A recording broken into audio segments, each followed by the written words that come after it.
네, 장관님 수고 많으십니다. 두 번째 주질이 들어가기 전에 관세 협상 관련해서 말씀들 하셔가지고 어쨌든 저는 아까도 말씀드렸지만 우리 이재명 정부의 장관님들 뭐 하여튼 관계되시는 분들 정말 수고 많으셨고요. 잘하셨다. 트럼프 대통령 때문에 전 세계가 어렵지 않습니까? 근데 아주 그 어려운 환경 가운데 잘했다. 이제 국익을 위해서 국회에서도 여야가 같이 힘을 모아서 지원해드려야 되겠다 하면서 이제 시중에서도 그런 말이 있고 저도 그런 생각을 하는데 이재명 정부니까 정말 잘 대처한 것 같다. 다행이다. 윤 정부나 특히 그 한덕수 권한대행 그때 이제 한덕수 권한대행 때 인터뷰하고 이게 잘 안 보이실 거예요. 파이낸스 타임스 인터뷰하고 등등 했던 걸 보면은 완전 저자세예요. 저자세. 미국하고 맞대응 안 하겠다. Will not fight back. 한국의 부와 성장은 미국 덕분이다. 이런 식으로 이제 완전히 미국의 저자세입니다. 그런 태도를 했으면은 정말 이번 협상 아직 끝나지도 않았겠지만 끝났다면은 다 미국한테 다 줄 뻔했다. 다 퍼질 뻔했다. 난 그런 생각을 하고 있습니다.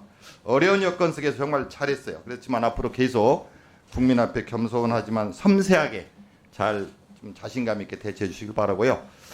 두 번째는 반도체 관련해서 또 말씀드리 계신데 어쨌든 반도체 뭐 보도는 나오네. 미국하고 좀 이견이 있는 걸로. 그렇지만은 저는 우리 정부를 신뢰해야 되지 않습니까? 우리 부총님 지금 국감장인데 부총님이 위증하실 리는 없잖아. 그죠? 예. 그러니까 우리 부총님께 힘을 실어드려야 되지 않겠나 하는 그런 생각을 갖고 있습니다. 제 두 번째 질의 시작하겠습니다. 제가 국민들이 제일 걱정하고 궁금해하는 게 이제 경제 문제하고 부동산 문제인데요. 여론조사 리얼미터에 의뢰가 여론조사를 해서 상당히 이제 거금을 들여서 한 거니까 부총리님도 잘 또 사연도 또 보십시오. 이 보면은 이게 왜 안 나오죠?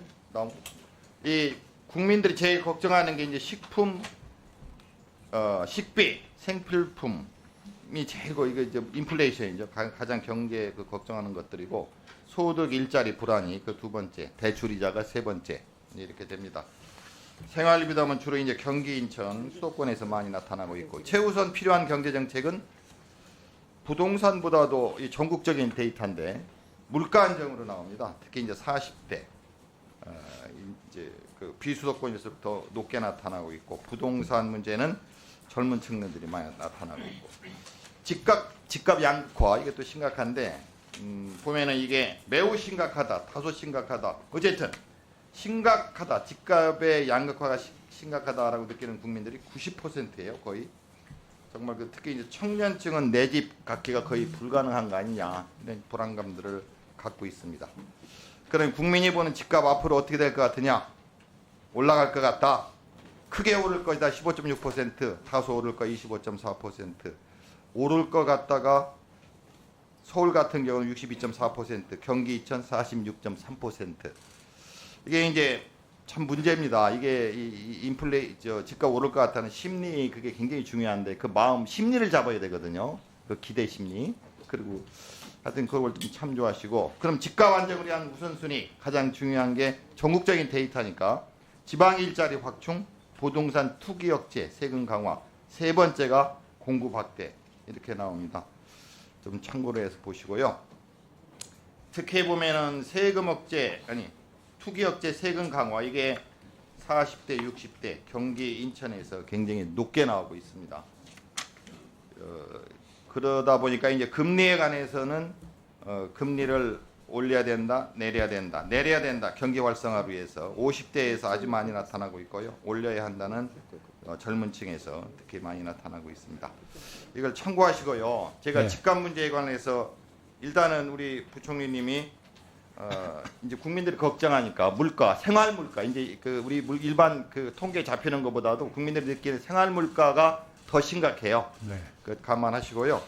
그 물가에 대한 입장 알려주시고 이제 부동산 문제는 저는 그렇게 생각합니다. 윤석열 정부 3년 동안 공급도 제대로 되지 않았고 세금 오히려 감면 여러 가지 그 보유 관련되는 또 공급 관련되는 여러 가지 그 문제 있는 것들을 하나도 안 풀고 오히려 자꾸 이렇게 집을 사도록 권유하고 규제 이렇게 풀어주고 그랬어요. 그러다 보니까 이제 지금은 어떻게 되냐? 저금리 시대로 가고 있죠. 유동성 많아지고 이게 대해서는 공급을 신속히 하고 세제 필요하면 재산세도 높여야 된다. 저는 그래서 생각합니다. 장관님 답변 좀 주시죠. 예, 지금 하여튼 이렇게 좋은 여론조사 해주셔서 감사합니다. 특히 그 의원님 말씀하시는 것처럼 이게 국민 생활 물가 이 부분은 진짜 저희들이 역점을 두고 좀 이렇게 중점적으로 관리를 하고 있습니다. 특히 이제 먹거리